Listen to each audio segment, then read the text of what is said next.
An international game of hide and seek apparently playing out in the Bay Area right now. The FBI says that a Chinese researcher is being harbored by her country at the consulate after lying her way into the U.S. The KPIX5 reporter Wilson Walker is at the Chinese consulate in San Francisco with more on this story. Wilson?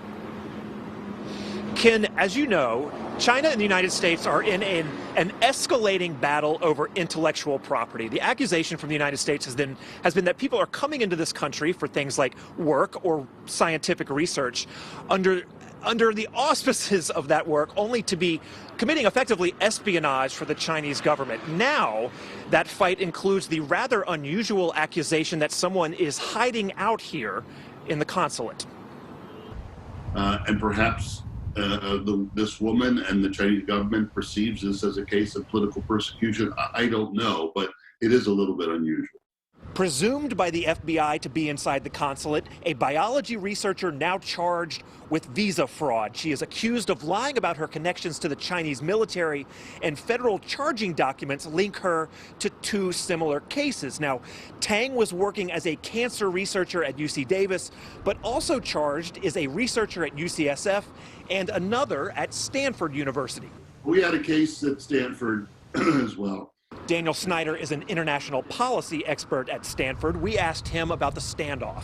Well, first I would say the Trump administration has been on a escalating campaign of rhetoric and actions pointing to China as the enemy. Some of this is linked, of course, to the coronavirus situation. But it came from China. They could have stopped it. They didn't.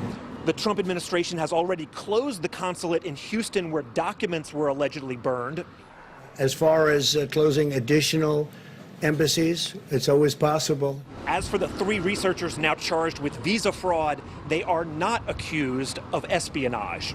But that's a kind of immediate sort of politics of this. But behind that is the deeper issues about economic competition, intellectual property issues between China and the United States.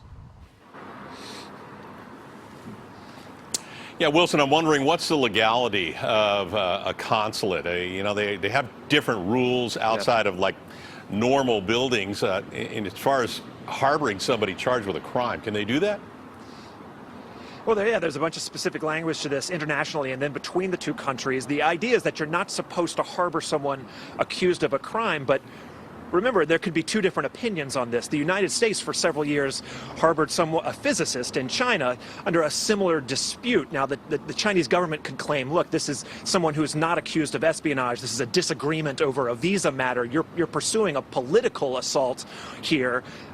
That would be maybe their distinction between a crime and a political disagreement. So maybe that, as you heard, would be the grounds for claiming asylum here in the consulate. But yes, there are rules to that. We will see where the discussion goes. It's all in the context, exactly. Wilson Walker live for us in San Francisco tonight. Thank you, Wilson.